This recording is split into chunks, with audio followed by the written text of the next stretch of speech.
नमस्कार, वंदे मातरम। मैं हूं श्यामगिरी। आप देख रहे हैं हमारा चैनल मुद्दा भारत का। मुद्दा भारत का यानी मुद्दा आपका। मुद्दा है महाराष्ट्र की राजनीति का।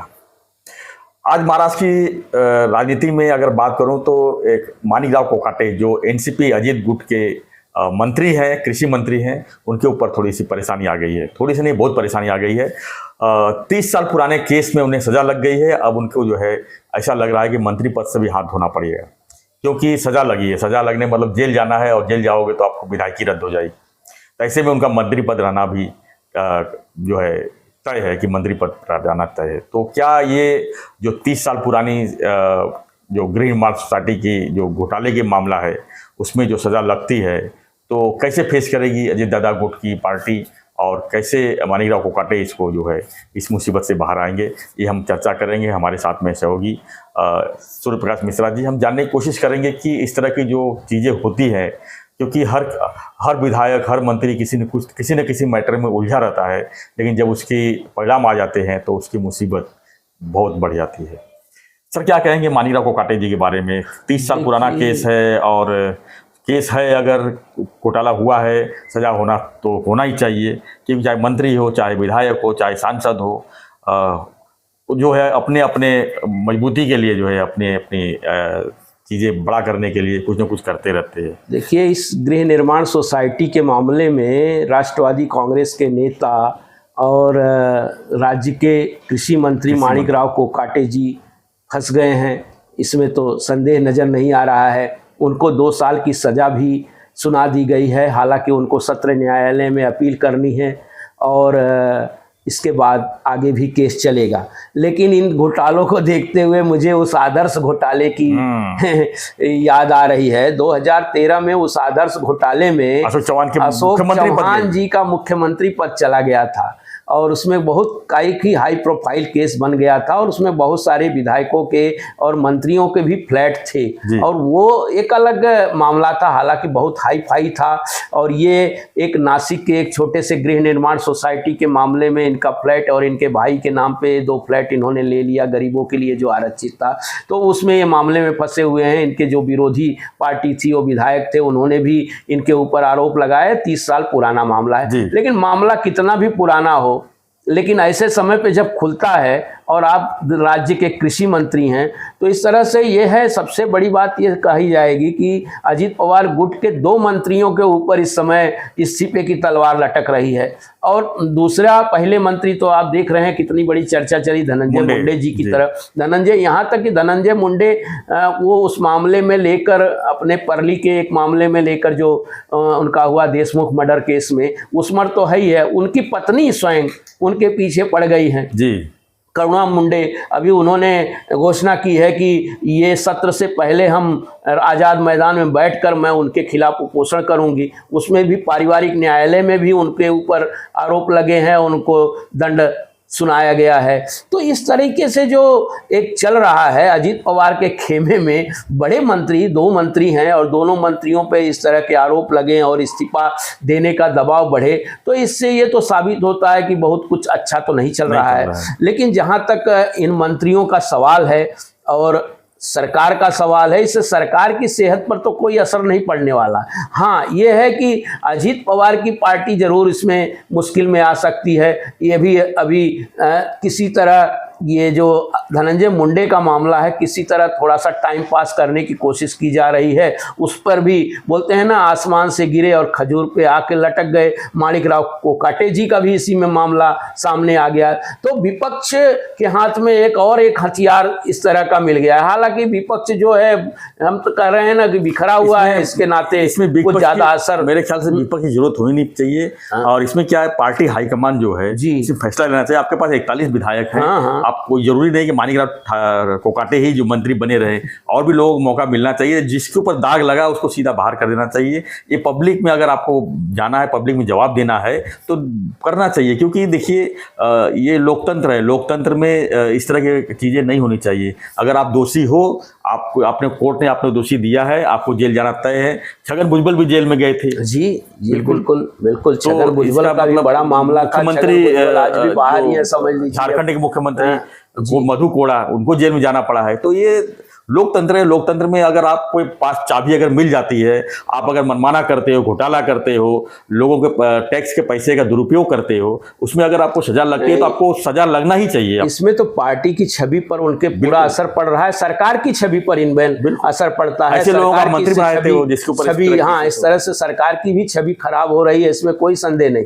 लेकिन जहां तक ये है कि उस छवि को थोड़ा सा बचाने या टाइम पास करने की जो नीतियां ये पार्टी अपना रही है, उनके लिए वो खतरा भी पैदा हो सकता है। आपकी बात में वो है ये सार्वजनिक रूप से। लेकिन क्या है कि जिस तरीके का दबाव होना चाहिए, जिस तरीके की आचार संहिता बनी रहनी चाहिए, वो तो बिल्कुल दिखाई ही नहीं दे रही है। तो जो ये मंत्रियों पर आरोप लगे हैं ना, इन आरोपों का देखिए, ये इनका ये कहना है कि सिर्फ आरोप हैं। अब इनके ऊपर तो देखिए आरोप लगे, सजा भी हो गई, लेकिन आगे की कोर्ट में, ये तो आगे की कोर्ट में चलता रहे, सत्र कोर्ट से, सत्र न्यायालय से हाई कोर्ट तक जाएगा। लगता है कि कोर्ट में लोग टाइम पास का ये जरिए हथियार बना रखा है। कभी सेशन कोर्ट से हाई कोर्ट, फिर सुप्रीम कोर्ट। जब तक सुप्रीम कोर्ट फैसला नहीं देगी तो कोई मानने को तैयार नहीं होगी। अब इसमें जैसे कि ये अगर ये सत्र न्यायालय ने अगर साबित हो गया सत्र न्यायालय में, तो इनकी विधायकी चली जाएगी। मंत्री पद तो छोड़िए, विधायकी पर खतरा। 2 साल से ज्यादा, 2 साल या 2 साल से ज्यादा सजा अगर किसी व्यक्ति को जनप्रतिनिधित्व कानून में दिया जाता है, तो उसका जनप्रतिनिधित्व जो है वो अपने आप कैंसिल हो जाता है। तो इस तरह के खतरे निश्चित रूप से मंडरा रहे हैं। और राहुल गांधी का भी तो गया था संसद में, जब उनको 2 साल सजा लगी थी तो उनको संसद ही चली गई थी। नहीं, संसदी उनकी एक वो अलग वो अपना वो था, उसमें तो ये था, ये इसमें लड़ने पर भी प्रतिबंध लग जाता है। फिर राहुल गांधी सांसद बनकर आए, वो तो 2 महीने के पहले गई थी और 2 महीने बाद वो सांसद बनकर आ गए और केस आगे चलता रहा। तो अभी तक वो बहुत सारी चीज़ें हैं, कानूनी प्रक्रियाएं हैं, कानूनी अड़चने हैं, लेकिन राजनीतिक दल इसका फ़ायदा भी लोग उठाते हैं, जनप्रतिनिधि इसका फ़ायदा उठाते हैं। लेकिन इतना तो तय है कि इससे जो है अजीत पवार की पार्टी पर गहरा असर पड़ने वाला है। बहुत सारी चीज़ें हैं, बहुत अलग अलग तरीके से आरोप प्रत्यारोप लगेंगे और आने वाले चुनाव पर भी इसका असर पड़ सकता है। हालांकि वो मजबूत स्थिति में है, इसीलिए उस पर ज़्यादा वो नहीं हो रहा है। राष्ट्रवादी कांग्रेस उस पर ज़्यादा हमलावर नहीं हो रही है, ये सॉरी शरद पवार की पार्टी हमलावर नहीं है। आज आप मजबूत हो, लेकिन कल आपको लोगों के बीच में जाना ही है, आपको लोगों से वोट मांगना ही है। तो ऐसे दागी लोगों को, ऐसे भ्रष्टाचारी लोगों को साथ में रखोगे तो क्या पार्टी को जॉब क्या देना ही पड़ेगा ना सर? पार्टी तो 90% लोग, अरविंद केजरीवाल मुख्यमंत्री छोड़ने तैयार नहीं तो जेल में जाके मुख्यमंत्री बने। बहुत सही बोला। नवाब मलिक इस्तीफा नहीं लिया गया, वो जेल चले गए। लेकिन जो पार्टी ही सपोर्ट करती है ऐसे लोगों का, तो पार्टी को भी इसका नहीं, समय आने पर जनता भरपूर फैसला करती है। देखिए आपने जैसे केजरीवाल की वो गलतियां देखिए, वो वहाँ जेल से रह के सरकार चला रहे थे, तो इनका सबका असर पड़ा जनता पर। वो स्वयं चुनाव हार गए। आज की जनता जागृत है, वो चुनाव हार गए। वो सारी चीजें, आपकी बात बिल्कुल सही है। लेकिन वो जनता को तो 5 साल में एक ही बार मौका मिलता है, बाकी 5 साल के लिए आप फ्री हो जाते हैं, फिर court to court time pass करते हैं। लेकिन प्रक्रिया में जो है, प्रक्रिया को दोष नहीं दिया जा सकता, कानूनी प्रक्रिया जो है उसका है। लेकिन हाँ, उसका लाभ उठाने का चक्कर में हर नेता पड़े हुए हैं। देखिए इस्तीफे बिल्कुल नहीं दिए जा रहे हैं। अब तक ये हो रहा था कि धनंजय मुंडे का इस्तीफा तो दे दिया जाना चाहिए था, उस पर भी काफ़ी एक तरीके से पार्टियों में द्वंद्व चला। लेकिन फिर भी अब आप सोचिए, बीजेपी का एक विधायक उनके खिलाफ लगातार लगा रहा। हालांकि ऐसा क्या हो गया कि वो उसको बाद में उसने समझौता कर लिया, चुपचाप बैठ गया, या जो भी कहें, वो मुलाकात भी हुई उनसे जाके। तो ये सारी चीज़ें, राजनीति का एक अलग ही दिशा चल रही है और उसमें लोग उसका फ़ायदा उठाने की कोशिश कर रहे हैं। लेकिन इससे ये है कि भाई आपको जनता के समक्ष तो जाना ही पड़ेगा। बिल्कुल। तो उसको क्या जवाब देंगे? हाँ, ये भी है कि जनता जल्दी भूल जाती है। उनको ये लगता है राजनीतिक दलों को कि ये जनता बहुत बोलते हैं ना, इनकी जो है मेमोरी जो है बहुत समय तक नहीं रहती, वो बाकी पिछली चीज़ें भूल जाती है। फिर अगले का उनको दिखा के आप ले सकते हैं, उसका फ़ायदा उठा सकते हैं। तो यही स्थिति चल रही है। मुझे लगता है माणिक राव कोकाटे पर तो इस्तीफे का संकट बिल्कुल मंडरा रहा है। ये दूसरे नेता हैं अजित पवार पार्टी गुट के, और ये मंत्री हैं दोनों। तो जिस तरीके का ये सवाल चल रहा है ना, हो सकता है आने वाला जो बजट सत्र है इसमें ये काफी हंगामेदार भी होगा महाराज। जी। तो सवाल तो उठेंगे, विपक्ष भले कितना भी कमजोर हो, 85 लोग हैं पूरे विपक्ष में, अगर 50 लोग मिलकर भी अगर कुछ उठाएंगे तो इसकी गूंज तो सुनाई देगी। बिल्कुल सुनाई देगी, सुनाई देनी चाहिए। क्योंकि जिस तरह से अजीत दादा के यानी एनसीपी के ऊपर जो आरोप लगे थे, 66,000 करोड़ के आरोप लगे और एनसीपी फिर से एनडीए में आ गई। यानी कि सबको पता है कि भाजपा की वॉशिंग मशीन से होकर गुजरे हुए हैं, लेकिन वॉशिंग मशीन में दाग तो साफ हो गए हैं, लेकिन अंदर के दाग जो है अभी भी जो है वो बाहर तो निकलना ही है। क्योंकि जो कोर्ट में मामला है, कोर्ट जो है पार्टी बदल लेने से कोर्ट जो है किसी को माफ़ नहीं कर देगी।